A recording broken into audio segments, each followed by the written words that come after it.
नमस्कार, मैं हूं मनोज मानस। उत्तराखंड की खबरों में आपका स्वागत है। खबरों का रुख करेंगे उससे पहले देख लेते हैं इस वक्त की अहम हेडलाइंस। खबर बिजनौर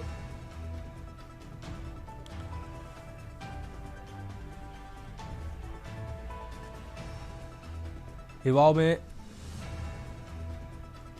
देहरादून में बहुउद्देशीय शिविर का शुभारंभ।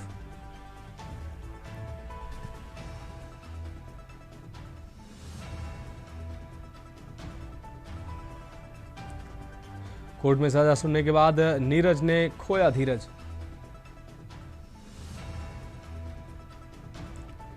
ऋषिकेश में चारधाम यात्रा की तैयारियों की समीक्षा की। अब पहली बैठक में ली शुरुआती तैयारियों की जानकारी। चारधाम के श्रद्धालुओं की सुरक्षा पर दिया जोर। विकासनगर में एक बार फिर गुलदार का छाया आतंक। छानी में बंधी 1 दर्जन से अधिक बकरियां पाई गई मृत। और देहरादून में राष्ट्रीय युवा दिवस पर DIT विश्वविद्यालय में रक्तदान शिविर का आयोजन। 100 छात्रों, शिक्षकों व कर्मचारियों ने किया रक्तदान। आप देख रहे हैं के न्यूज, खबरों का सारथी। और अब खबरें विस्तार से। उत्तराखंड राज्य सरकार द्वारा देवभूमि की संस्कृति व गरिमा को ठेस पहुंचाने वाले लोगों के खिलाफ जुलाई 2025 से प्रारंभ हुआ ऑपरेशन कालनेमी निरंतर गति पर है। कई फर्जी साधु संत जो धार्मिक आस्था की आड़ में अपनी पहचान छुपाकर ठगी और अपराध को अंजाम देने की कोशिश करते आ रहे हैं, उन सभी पर मुख्यमंत्री धामी के निर्देशानुसार चल रहे इस अभियान के तहत प्रशासन द्वारा लगातार शिकंजा कसा जा रहा है। वहीं प्रदेश में आगामी 2027 में धर्म नगरी कहे जाने वाले हरिद्वार में अर्ध कुंभ को लेकर तैयारियां भी शासन प्रशासन द्वारा प्रारंभ कर दी गई हैं। मामले पर गंगा समिति ने धामी सरकार से गैर हिंदुओं के प्रवेश पर पूर्णतः रोक लगाने की मांग की है। ऐसे में एक बार फिर ऑपरेशन कालनेमी के साथ गैर हिंदुओं के प्रवेश को लेकर विपक्ष ने सरकार पर कई सवाल खड़े किए हैं। ऑपरेशन कालनेमी को लेकर धामी सरकार सख्त रुख प्रदेश में दिखाती नजर आ रही है, जिस पर मुख्यमंत्री पुष्कर सिंह धामी ने स्पष्ट किया है कि अभियान किसी वर्ग या समुदाय के विरुद्ध नहीं, बल्कि कानून व्यवस्था और देवभूमि की गरिमा की रक्षा के लिए है।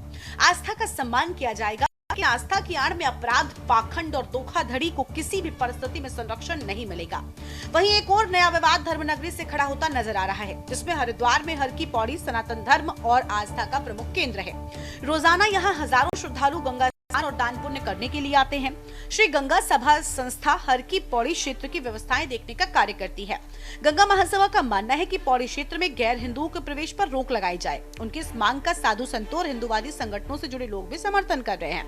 उनका कहना है कि धार्मिक मर्यादा बनाए रखने के लिए गैर हिंदुओं का प्रवेश प्रतिबंधित किया जाना चाहिए।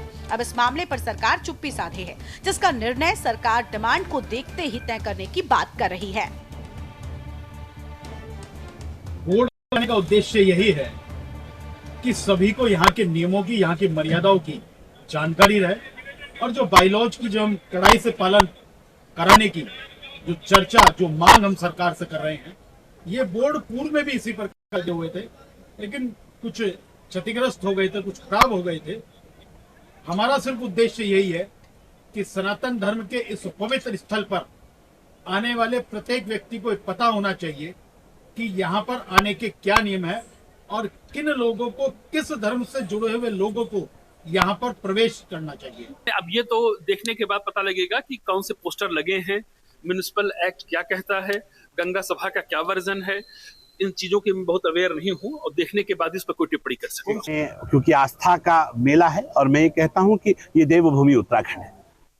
दुनिया के 150 करोड़ सनातनियों की आध्यात्मिक राजधानी देवभूमि उत्तराखंड में एक धार्मिक आयोजन किया जा रहा है, जिसको हम कुंभ कहते हैं। तो अगर मेरे मुख्यमंत्री ये कहते हैं कि जिसकी आस्था मां गंगा पे न हो, जिसकी आस्था कुंभ पे न हो, उस किसी भी व्यक्ति को नहीं आना चाहिए, तो मुझे लगता है इससे अच्छी बात हो नहीं सकती।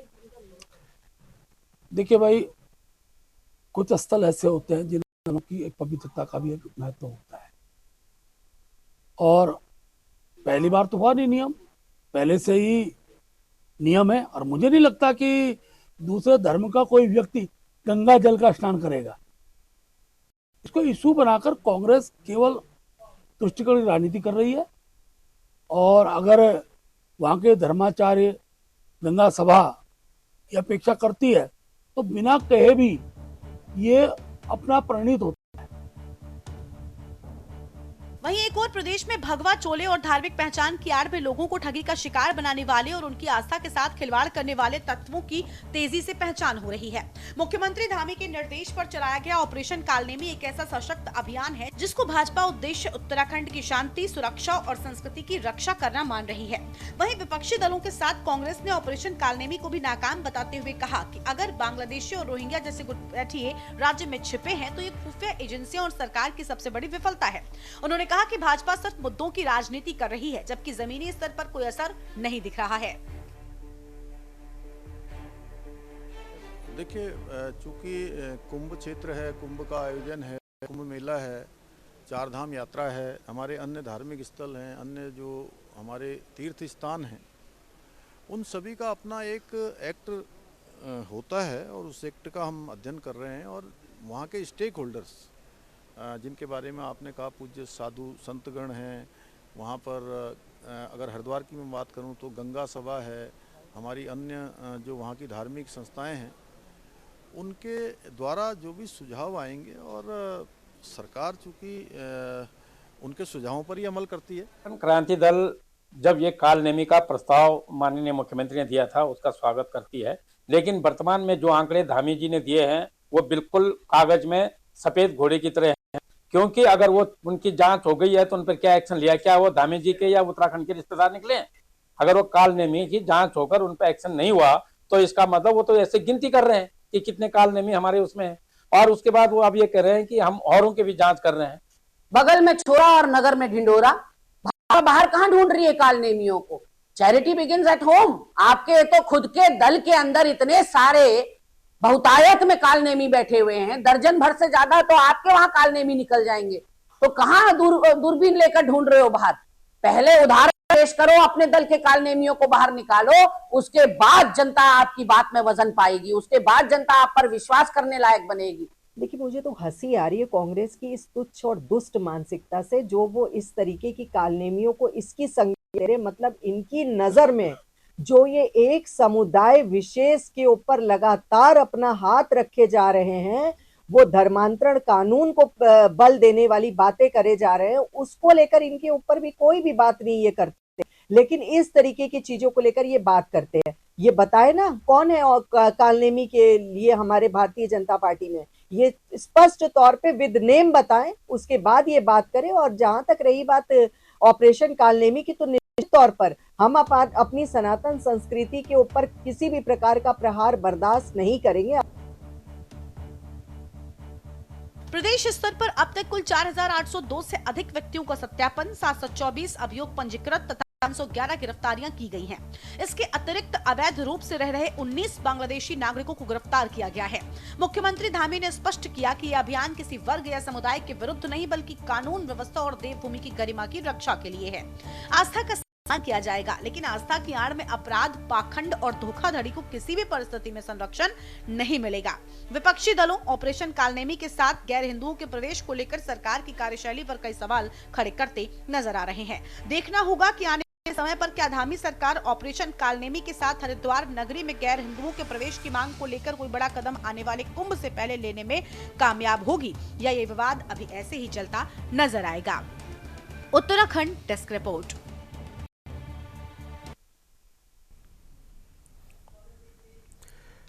अब बढ़ेंगे अगली खबर की ओर। गदरपुर विधायक अरविंद पांडे और उनके भाइयों पर एक के बाद एक आरोप लग रहे हैं। बाजपुर में भाजपा नेता संजय बंसल ने आरोप लगाया कि विधायक और उनके परिवार के कुछ सदस्य फर्जी दस्तावेजों के आधार पर उनकी पुश्तैनी जमीन पर अवैध कब्जेदारी कर रहे हैं और विरोध करने पर जान से मारने की धमकी दे रहे हैं। संजय बंसल ने बाजपुर कोतवाल नरेश चौहान को तहरीर दी और एसडीएम अमृता शर्मा को ज्ञापन सौंपकर मामले में कार्रवाई की मांग की।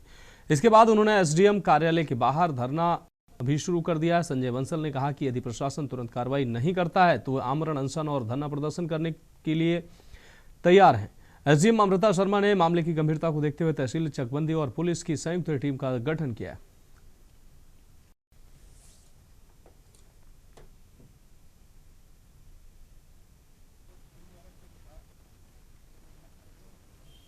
ये संजय कुमार बंसल जी का एक प्रार्थना पत्र प्राप्त हुआ है जो मुंडिया पिस्तौर में जमीन संबंधित है। उनके द्वारा ये बताया गया है, इसमें प्रार्थना पत्र में उल्लेखित किया गया है कि माननीय विधायक गदरपुर जो है उनके भाइयों के द्वारा मिली भगत करके और उनके रिश्तेदारों के द्वारा मिली भगत करके उनकी ज़मीन को खुर्द-बुर्द कर लिया गया है और मौके पे कब्जा कर लिया गया है। तो इसमें चकबंदी से संबंधित ये मैटर है। तत्काल चकबंदी अधिकारी और तहसीलदार की संयुक्त कमेटी का गठित की जा रही है, और क्योंकि उनके द्वारा ये भी कहा गया है कि उनको डराया धमकाया गया है, धमकी दी गई है, तो पुलिस विभाग को भी तत्काल ही प्रकरण को प्रेषित किया जा रहा है कि जांच के बाद ही इसमें कुछ कहा जा पाएगा। और जहां तक बात है धरने की, तो क्योंकि शायद उनको इस बात से आश्वस्त वो नहीं है कि निष्पक्ष जांच होगी, लेकिन हम पूरा भरोसा दिलाते हैं कि जो भी जांच होगी वो बिल्कुल निष्पक्ष होगी।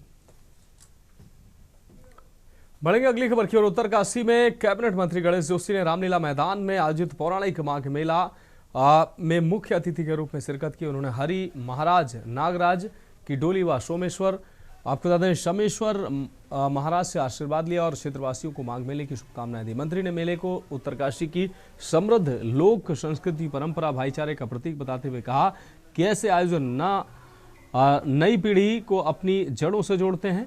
उन्होंने महिला स्वयं सहायता समूह के माध्यम से आजीविका संवर्धन और लखपति दीदी अभियान की प्रगति का भी उल्लेख किया।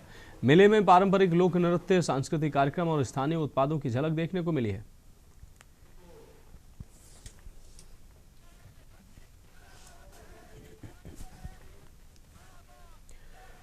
श्रीनगर गढ़वाल में भारतीय जनता पार्टी द्वारा आयोजित विकसित भारत जी राम जी जिला स्तरीय कार्यशाला संपन्न हुई। कार्यक्रम में मुख्य वक्ता भाजपा प्रदेश अध्यक्ष एवं राज्यसभा सांसद महेंद्र भट्ट रहे। जिला अध्यक्ष कमल किशोर रावत ने सभी पदाधिकारियों और जन प्रतिनिधियों का स्वागत किया। कार्यशाला में 25 जनवरी को पौड़ी में जिला स्तरीय सम्मेलन आयोजित करने की जानकारी दी गई। इसके बाद 27 जनवरी से 10 फरवरी तक विभिन्न विकासखंडों में विकासखंड स्तरीय सम्मेलन भी आयोजित किए जाएंगे। कमल किशोर रावत ने विकसित भारत जी राम जी अधिनियम की विशेषताओं पर प्रकाश डालते हुए कहा कि यह ग्रामीण आत्मनिर्भरता, रोजगार और आजीविका को सशक्त करता है। सांसद महेंद्र भट्ट ने बताया कि अधिनियम के तहत रोजगार की गारंटी बढ़ाई गई है। आज जो वीवी जी राम जी है उसकी जिले की कार्यशाला अपने पौड़ी जनपद की श्रीनगर में आयोजित की गई थी, जिसमें माननीय प्रदेश अध्यक्ष जी का मार्गदर्शन आज हम सब लोगों को मिला। और इस कार्यशाला में यह तय किया गया कि इस कार्यशाला के संपन्न होने के बाद जिला स्तर पर वीवी जी राम जी का सम्मेलन आयोजित किया जाएगा। वीवी जी राम जी योजना के प्रचार प्रसार के लिए भारतीय जनता पार्टी कार्यकर्ता सभी जनपद की कार्यशालाएं चल रही हैं। आज ये कार्यशाला पौड़ी हमारे संग्राम जिले की कार्यशाला थी। इसके बाद जिलों के सम्मेलन होंगे, फिर मंडलों के सम्मेलन होंगे, बाद में किसान चौपाल प्रत्येक गांव के अंदर होंगे। और जिस प्रकार का भ्रम फैलाने का काम कांग्रेस के लोग कर रहे हैं। अब बढ़ेंगे अगली खबर की ओर। देहरादून में एनएसयूआई उत्तराखंड की प्रदेश कार्यकारिणी बैठक के द्वितीय दिवस पर संगठन ने केंद्र सरकार द्वारा मनरेगा के नाम में किए गए परिवर्तन के विरोध में गांधी पार्क में महात्मा गांधी की प्रतिमा के समक्ष शांतिपूर्ण धरना प्रदर्शन किया। एनएसयूआई नेताओं ने इसे गांधी जी और गरीबों के अधिकारों पर हमला बताते हुए निर्णय वापस लेने की मांग की। उन्होंने चेतावनी दी कि मांगे न मानी गई तो प्रदेश में जन आंदोलन किया जाएगा। धरने पर प्रदेश अध्यक्ष विकास नेगी सहित संगठन के कई पदाधिकारी और बड़ी संख्या में कार्यकर्ता मौजूद रहे।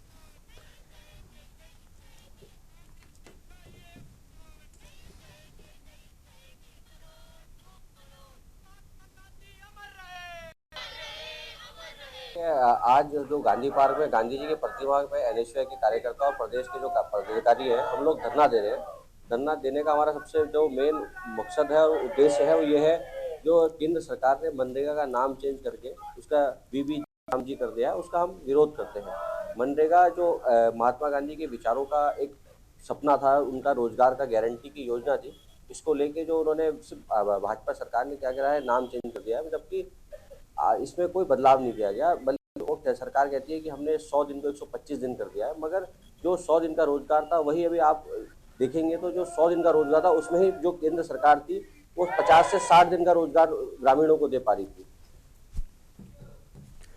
बड़ी खबर की ओर। देहरादून एयरपोर्ट विस्तार के तहत प्रस्तावित भूमि अधिग्रहण को लेकर आज प्रस्तावित परिवारों ने प्रशासनिक बैठक का बहिष्कार कर हंगामा खड़ा कर दिया है। बैठक अपर जिलाधिकारी की अध्यक्षता में आयोजित की गई थी, लेकिन अधिकारियों द्वारा मांगों पर जवाब न दिए जाने से लोग भड़क गए। अठूरवाला क्षेत्र के प्रभावित परिवारों का आरोप है कि शासन प्रशासन ने पहले आंदोलन को धोखे से समाप्त कराया था, लेकिन अब अपने वादों से पीछे हट गया। मंजीत सजवाड़, अध्यक्ष अठूरवाला संघर्ष समिति ने कहा कि हमारी मांगे अब तक पूरी नहीं हुई हैं और कोई भी अधिकारी हमारी जमीन में घुसने का प्रयास नहीं करेगा। प्रभावित परिवारों ने चेतावनी दी कि यदि मुआवजा और पुनर्वास पर ठोस कार्रवाई नहीं हुई तो आंदोलन को और तेज किया जाएगा। कल इस दिशा में अहम बैठक कर आगे की रणनीति तय की जाएगी।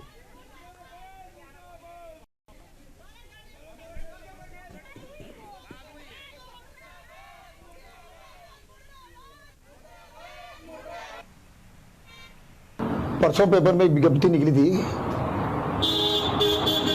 उसमें हम लोगों के विस्तारीकरण के मामले में कुछ बात होनी थी। वो TSCC गेस्ट हाउस में 12 बजे रखी गई थी। राष्ट्रपति महोदय के आने, उपराष्ट्रपति महोदय के आने के कारण वो 3 बजे के लिए कर दी गई और हम सब लोग गांव के लोग इकट्ठे होकर वहाँ पे गए थे। काफी संख्या में लोग, जो लोग नहीं भी आते थे वो लोग भी आज काम काज छोड़ के वहाँ पे आए।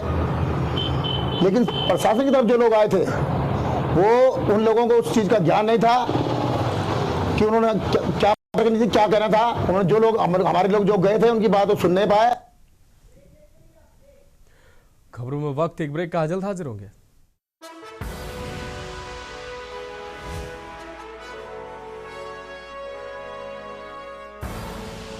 आप देख रहे हैं के न्यूज, खबरों का सारथी।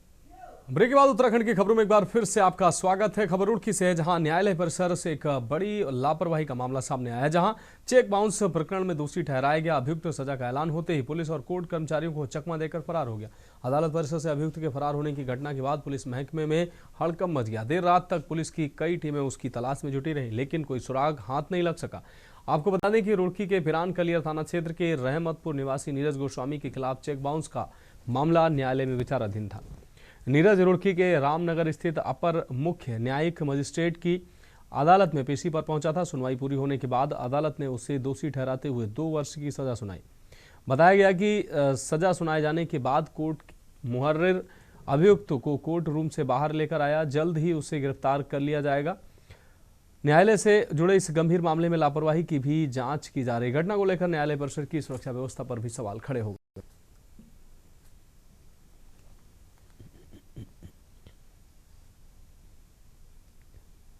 ये कल इवनिंग की घटना है। शायद दिन में वो व्यक्ति जो NI एक्ट के तहत उसको कॉल ने समन किया था, तो वहाँ खुद ही पहुँचा था। कोर्ट ने सजा सुनाई तो हमारी जो कोर्ट मुहर्रिर है उनका कहना है कि उस दौरान वो मौका दे करके वहाँ से फरार हो गया बाथरूम जाने के बहाने से। तो इसमें मुकदमा दर्ज कर लिया गया है। हमारी टीमें लगी हैं, जल्द ही हम उसको अरेस्ट कर लें। खबर विकासनगर से है, जहाँ चक्राता में एक बार फिर गुलदार में आतंक छाया हुआ है गुलदार का, जिससे ग्रामीण दहशत में है। देर रात चक्राता आपको बता दें खरोड़ा गांव की डकरा छानी में बंधी एक दर्जन से अधिक बकरियों को अपना निवाला बना लिया। इस घटना का पता तब लगा जब ग्रामीण सुबह छानी पहुंचे। तब तक गुलदार खिड़की फांदकर भाग चुका था, तो वहीं छानी में बंधी एक दर्जन से अधिक बकरियां मृत पाई। घटना की सूचना पर मौके पर पहुंची वन विभाग की टीम ने स्थिति का जायजा लिया और टीमों का गठन कर गांव में गश्त बढ़ा दी है।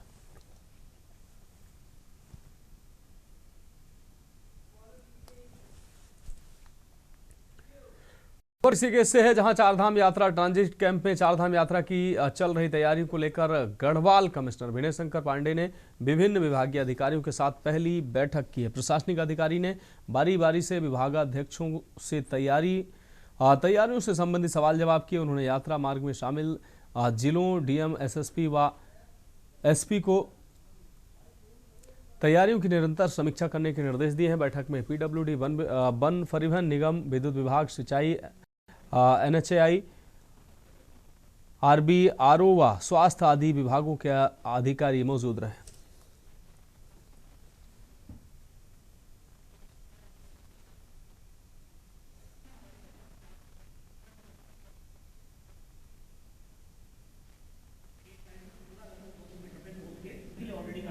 अब ये तो देखने के बाद पता लगेगा कि कौन से पोस्टर लगे हैं, म्युनिसिपल एक्ट क्या कहता है, गंगा सभा का क्या वर्जन है। इन चीजों के मैं बहुत अवेयर नहीं हूं और देखने के बाद इस पर कोई टिप्पणी कर सकूं। कुंभ क्षेत्र की बात की है सर उन्होंने कि कुंभ क्षेत्र को देखिए, उन्होंने कहा है किसने क्या डिमांड की है वो एक अलग विषय है, लेकिन शासन और प्रशासन क्या निर्णय लेता है वो अलग विषय है। तो दोनों को एक साथ मिला के नहीं देखा जा सकता। लेकिन उनकी मांग कितनी जायज है सर? नहीं, इस पर मैं कोई टिप्पणी नहीं करूँगा।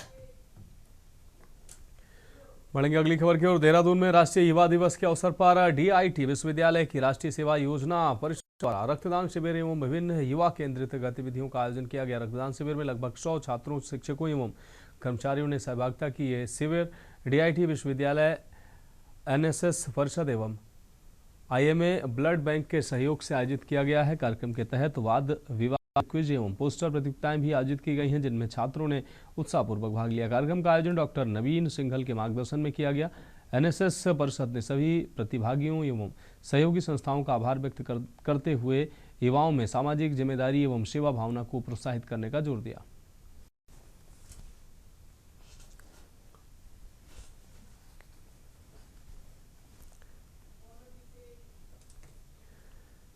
बढ़ेंगे अगली खबर की ओर। उत्तरकाशी में कैबिनेट मंत्री गणेश जोशी ने गंगोरी स्थित इंटर कॉलेज में जन जन की सरकार जन जन के द्वार कार्यक्रम के तहत आयोजित बहुउद्देशीय शिविर का शुभारंभ किया। शिविर में प्राप्त 32 जन शिकायतों में से अधिकांश का निस्तारण मौके पर ही किया गया है। कैबिनेट मंत्री ने विभागीय स्टॉलों का निरीक्षण कर स्वयं सहायता समूह को CIF के चेक वितरित किए हैं तथा कृषि विभाग के माध्यम से 80% अनुदान पर किसानों को पावर वीडर एवं आटा चक्की प्रदान किए। वहीं उन्होंने कहा कि जनता की समस्याओं का त्वरित समाधान सरकार की सर्वोच्च प्राथमिकता है। इस अवसर पर उन्होंने केंद्र एवं राज्य सरकार की जन कल्याणकारी योजनाओं की जानकारी भी कार्यक्रम में दी। कार्यक्रम में जनप्रतिनिधि एवं अधिकारी उपस्थित रहे।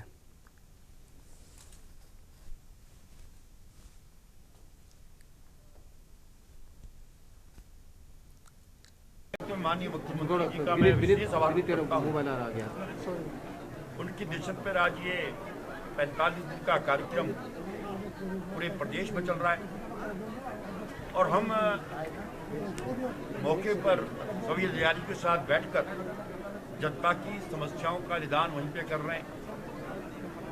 आज 32 शिकायतें यहाँ पर उनका समाधान हमने किया और एक अधिकारी सूचना देने के बावजूद भी यहाँ पर उपस्थित नहीं था पेयजल निगम का।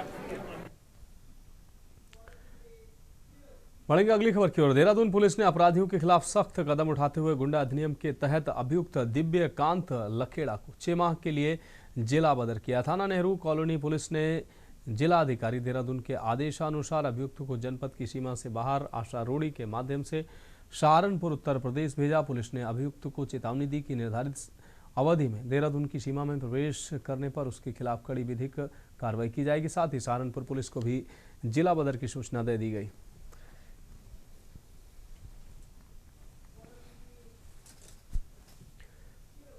खबर रुड़की से है, जहां गंगनहर ने एक परिवार का हंसता खेलता चिराग निकल लिया है। 2 दिन बीत जाने के बाद भी डूबे युवक का सुराग नहीं लग सका है, जबकि मौके पर जल पुलिस, कोतवाली पुलिस और SDRF की टीमें लगातार सर्च ऑपरेशन में जुटी हैं। आपको बता दें कि मूल रूप से वृंदावन निवासी नेम सिंह भाटी बेटे ईशांत व बेटी वाले परिवार के साथ यहां गणेशपुर क्षेत्र में किराए के मकान में रहते हैं। गुरुवार दोपहर ईशांत अपने 2 दोस्तों के साथ मेवड़ मार्ग स्थित गंग नहर की पटरी बैठा था। हाथ धोने के लिए ईशांत नहर में उतरते समय पैर फिसलने से वह गंग नहर में बह गया, जिससे इलाके में अफरा तफरी मच गई। मौके पर पहुंची पुलिस ने सर्च अभियान शुरू किया, लेकिन नतीजा शून्य रहा, जिससे परिजनों का रो रो कर बुरा हाल है।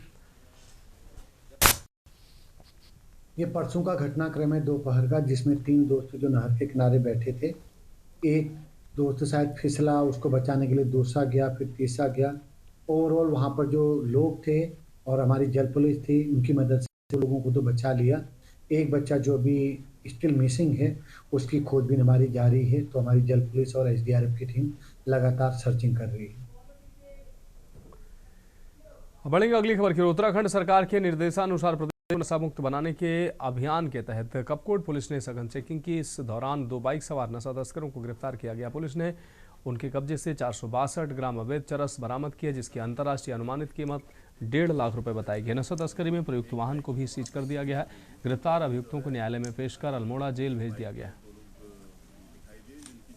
थाना कपकोट थाने के क्षेत्र में फुलवारी गांव के अंतर्गत हमारी पुलिस की और एसओजी की संयुक्त टीम के द्वारा चेकिंग की जा रही थी। उस दौरान एक बाइक जिसको रोका गया, तलाशी लेने पर उनसे जो है 462 ग्राम चरस बरामद हुई है और इसमें जो अभियुक्त थे वो Ayush Singh son of Harendra Singh Rawat, Ghangora Garhi cantt, और जिसके पास से चरस बरामद हुई राज सन ऑफ राजेंद्र सिंह, ये जो है ग्राम डोला थाना कपकोट के हैं। फिलहाल उत्तराखंड की खबरों में अभी के लिए मेरे साथ इतना है। मुझे दीजिए इजाजत और आप देखते रहिए न्यूज़ इंडिया।